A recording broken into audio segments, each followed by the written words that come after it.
everybody, welcome back. Okay, I'm going to continue that box I started last week, so let's go down like this. As you can see, I already started to do some warm-up strokes. I thought it might be a good idea to go back, and for those of you who haven't been with me before and it's your first time experiencing Rosemaling, and for those who have been with me a few times, you know, it's always good to go back and review a little bit. So Rosemaling is based on C strokes and S strokes. So here's a C stroke and an S stroke coming off the back. It's very familiar in so many different art forms, but Rosemaling is near and dear to my heart. So let's first start with a C. So here I'm pushing my brush down and I'm pulling it, and I'm taking the pressure off my brush to get it to a point. So if you look at my brush, I mean, it's pretty thick. So this is, oh Lord, can I even read it? I'm going to guesstimate it's either a 4 or a 6. Comparing it, I'm going to say a 6. So this is an old 6 low Cornell, round. I like round brushes. You could do this with flats or filberts also, but I just happen to prefer round. So what I'm doing is I'm pushing my brush down to get that knob at the top. I twist it ever so gently in my fingers, and I start just pulling it very lightly in the direction of myself. But if you notice, I take the pressure off and I come down to just a point right at the end. Hopefully you guys can see this. Okay, the other stroke that we've done is an S stroke. The S stroke typically, always, comes off the back of a C stroke. So it just pulls right off and it follows down. Now Rosemaling is based on flowers, so you always want things to come down to its sepal. So when you look at flowers out in nature, all the stems and stuff go down to its root. Alright, so just a little bit of playing here. So today, what I'm going to do is actually finish this guy up, which we had looked at last week. So let me take this out of the way, and I'm going to take those C's and S strokes and finish this up. Alright, so let me pull it over here so you all can see. You know, I'm experimenting with where to put my phone, my camera, so that you guys can see well. And last week, I don't know how successful it was when I did this. Now remember, last week I painted this all with paper towel. But now we're going to finish this up with some C strokes and S strokes. So I'm going to take a nice red C stroke right there. And really what I'm doing with my Rosemaling is to frame the scene that I put on the top of this box. So there's a nice C stroke, and I bring a little other color into it. Maybe I'll take an S stroke off the back. Sorry if I'm missing my words as I speak here. I mentioned it in the past week or two. I'm running a little low on sleep. You know, 'tis the season, and I'm very blessed to have wonderful people who go to my Etsy site or contact me personally to do commission pieces for them for Christmas and throughout the year. So it is a busy time of the year, you know, and as I've mentioned before, I've got my 3 kids. So I'm busy with them, my husband, 2 dogs, lots of stuff going on, you know, but it's all good. So as I'm talking here, what I'm doing is I'm literally just placing C's, S's, another C, and I'm building my flowers. Now, if you notice, I'm turning the piece, so I'm always pulling the brush towards me. It's so much easier to do this if I pull the brush in my direction. It's hard to push things away from you and then things get a little sloppy. This way I have more control. Oh, excuse me, I have a little sniffles.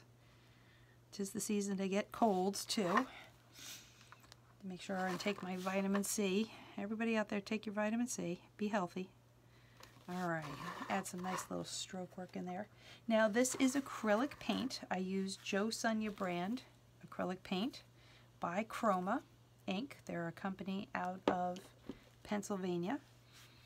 Joe Sonia Jensen is a phenomenal and very well-known, famous decorative artist, Rosemaling, out of Eureka, California.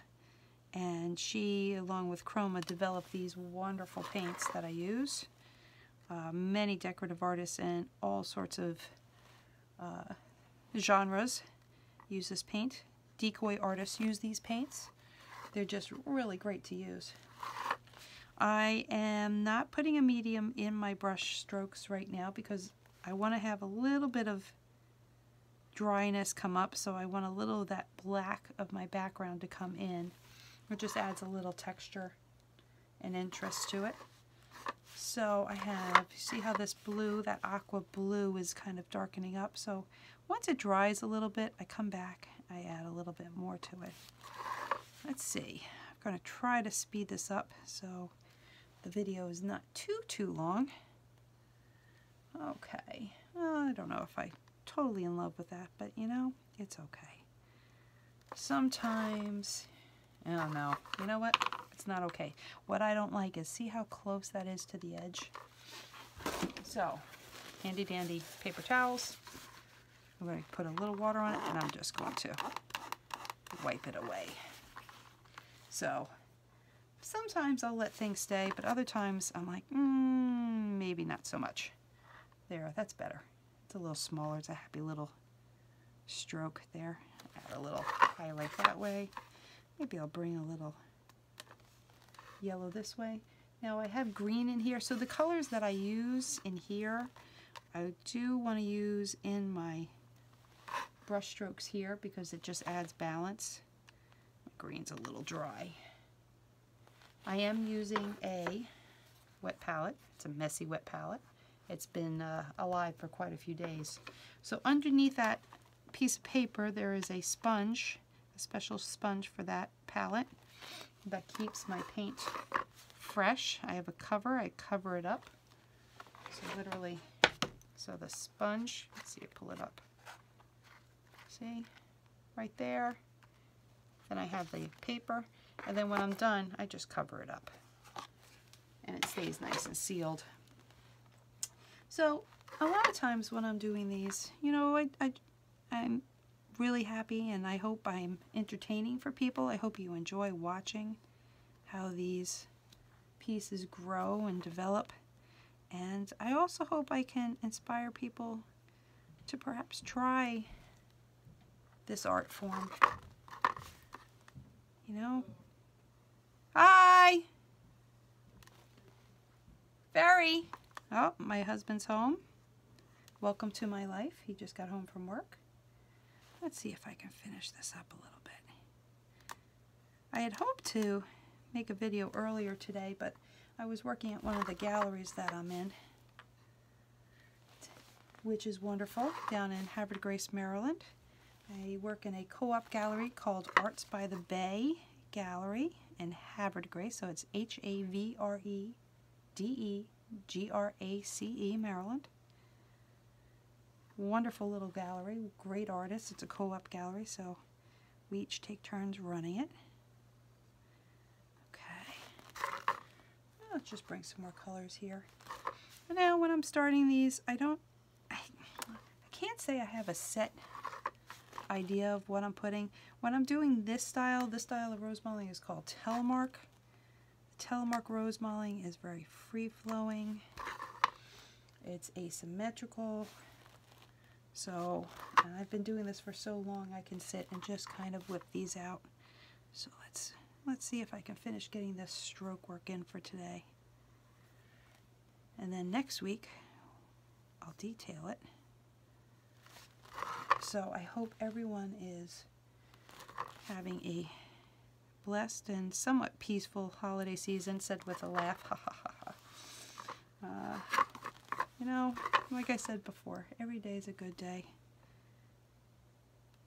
very blessed to do so many different things, and I'm very thankful that I'm able to accomplish what I accomplish and run around to concerts with my kids' concerts. They play, my oldest plays violin, my middle one plays upright bass, and my youngest plays cello. My youngest is a soccer kid, so we have a lot of soccer games.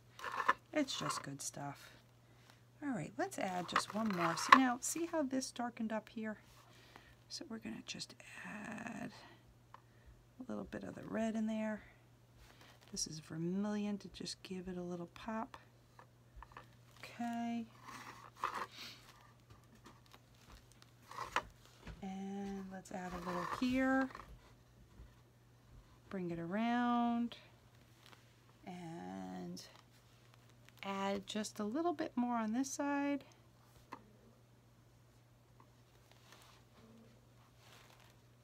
Alright, just a few more strokes. So now we have some nice flowers around.